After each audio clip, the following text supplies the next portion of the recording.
এই শহীদ আবু সাইদের কথা দেখেন, এমনি বুক পেতে দিয়েছে সিরাজগঞ্জের ভাইয়ের। আচ্ছা আপনার একটা কথা আমাকে বলেন তো, মন থেকে বলবেন, বুঝে বলবেন। আচ্ছা পুলিশরা চাইলে তাকে বুঝিয়ে শুনিয়ে সাইড করতে পারতো না? না ওয়াজটা আমি ভালো করে করতে পারবো না, আমরা কথা কম না, এই জন্য পারতো কি পারতো না? ইস, এত মিডিয়ার সামনে গুলি করলো কেমনে তার বুকের উপরে।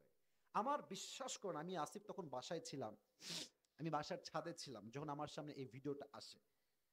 আমি আপনাকে আজকে কোরআন সামনে রেখেই বলছি, আমার সামনে কোরআন, বিশ্বাস করেন সিরাজগঞ্জের ভাইরা, আমি এটা কখনো আগে বলি নাই, আমি আজকে বলছি, এটা ফার্স্ট টাইম বলছি, আগে কখনো বলি নাই।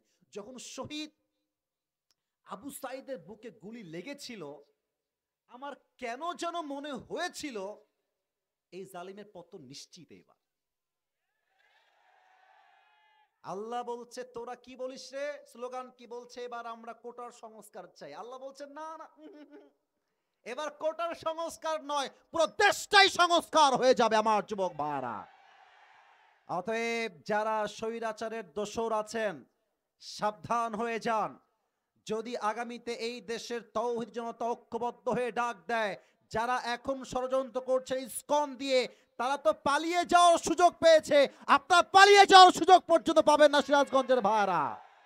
আর আমি আমার বুক থেকে স্পষ্ট ভাষায় বলতে চাই, আগামীতে আমার এই সার্বভৌমত্ব নিয়ে কেউ যদি ছিনিমিনি খেলতে চায়, ভারত যদি আমার দেশের দিকে রংচক করে তাকায়, আর ডাক যদি আসে জীবন দিয়ে রক্ত দিয়ে শহীদ হয়ে আল্লাহর এই জমিনকে আবার পবিত্র করতে হবে, আল্লাহর রাজ কায়েম করতে হবে, জীবন দিতে কারা কারা প্রস্তুত থাকবে, দুটো হাত তুলে আল্লাহকে দেখা দাও।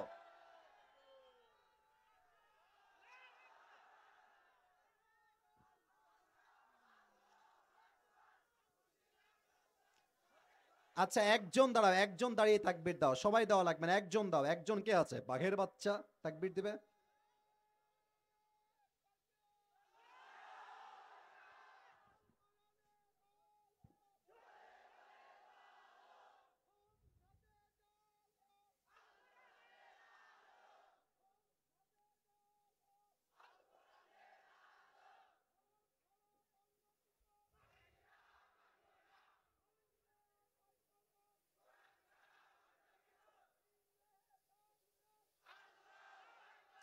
মুরব্বী না বাঘের বাচ্চা একটা, এটা যুবক ভাড়া।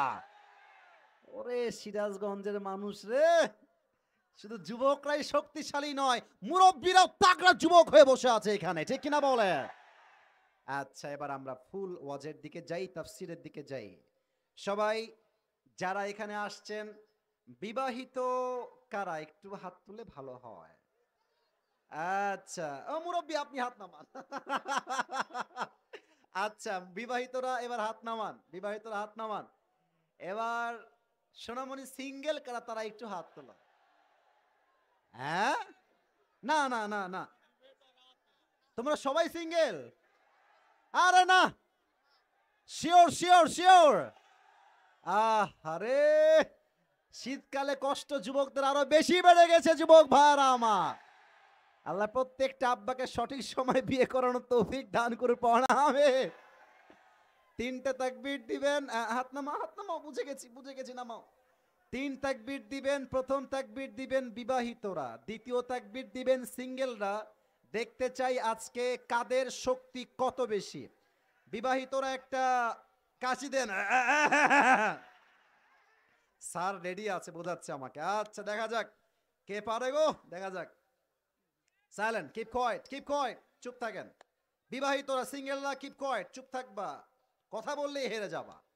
বিবাহিতরা তাকবীর দেন, দেখা যাক কিসকি গলে কি আওয়াজ কিতনি জোর হ্যায়। লিল্লাহি তাকবীর। আরে স্যার বসেন, স্যার পুরো জোশে আছে, বিবাহিতরা জিতেই ছাড়বে। আচ্ছা সাউন্ড খুব ভালো ছিল, দেখা যাক বিবাহিতরা কে পারে এবার। সিঙ্গেলরা কাশি দাও। এত সহজ। আচ্ছা দেখা যাক কে পারে, আমি মার্ক দিব, নো প্রবলেম এট অল। লিল্লাহি তাকবীর। Sorry sir, sorry. আজকে সিঙ্গেলরা কমপক্ষে 70 নাম্বার বেশি পেয়ে পাস করেছে, ঠিক আছে কিনা? আল্লাহ এদেরকে এই তাকবীরের জন্য নেককার বউদের দিক পড়া আমেন। শেষ তাকবীর দিবেন এমন জোরে মুরব্বীরা, যুবকেরা, আমি সহ, স্যার সহ, হুজুররা সহ, ভাইয়েরা সহ তাকবীরের ঠেলায় স্টেজ ভেঙে নিচে পড়ে যাব। হ্যাঁ, শেষ তাকবীর। এবার কিন্তু বাঘের মতো দেওয়া লাগবে। লিল্লাহি তাকবীর, আল কোরআনের আলো, আল হাদিসের আলো,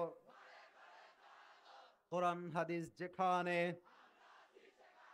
আলেম ওলামা যেখানে, সিরাজগঞ্জবাসী যেখানে,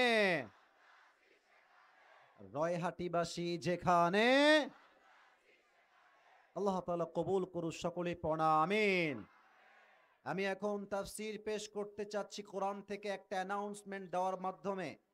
পুরো বছর প্রত্যেক দিন বিভিন্ন গিফট সবার জন্য দেই, তবে আজকে যে গিফটটা দিব আমি এটা কখনো কাউকে দেই নাই, এটাই ফার্স্ট টাইম আমার পুরো জীবনে। আজ আমার এই ওয়াজ আমি বলে দেই, আমার এই তাফসীর শেষে গিয়ে সিরাজগঞ্জের যে যুবক বলতে পারবে আজ আমি আজকে আমার কোটি খুলে তাকে পড়াই দিব, জান। রাজি আছেন তো সবাই ইনশাআল্লাহ? এটা আমি জীবনেও দেই নাই ভাই, আজকেই প্রথম। এটা আমার খুব শখের একটা কোটি, খুব কষ্ট করে কিনে নিয়ে আসছি। তো যাই হোক, কেন দিতে চাই? আমি চাই আজকের মাহফিল আজকেই শেষ হবে না, পুরো বিশ্বের একটা ইসলামের রাজ কায়েম করবে যুবক ভাইরা আমার। আজ তাফসীর যে সূরা থেকে পেশ করতে চাই সেই সূরার নাম হচ্ছে সূরাতুল কাউসার। বলেন সবাই, কি নাম? না, সাউন্ড কমে গেছে, সবাই বলেন। এই সূরা হচ্ছে কোরআনুল কারীমের সবচেয়ে বড় একটা সূরা। বড় না সবচেয়ে ছোট? আর এটা কত নাম্বার পারায় আছে? এটা হচ্ছে 30 নাম্বার পারায় আছে। বলেন সবাই, কত নাম্বার পারা? আচ্ছা, এই সূরার আয়াত সংখ্যা হচ্ছে মোট 3টা। বলেন সবাই, কয়টা? অনেকে মনে মনে ভাবছে, হুজুর মাত্র 3টা আয়াতের তাফসীর, এটা কোনো কথা? আরে ভাই, এখানে যদি একটা শব্দ নিয়ে কোনো আলেম পরিপূর্ণ ব্যাখ্যা করতে চায়, পুরো রাত শেষ হয়ে গেল, তাফসীর শেষ হবে না। আপনি জানেন এটা?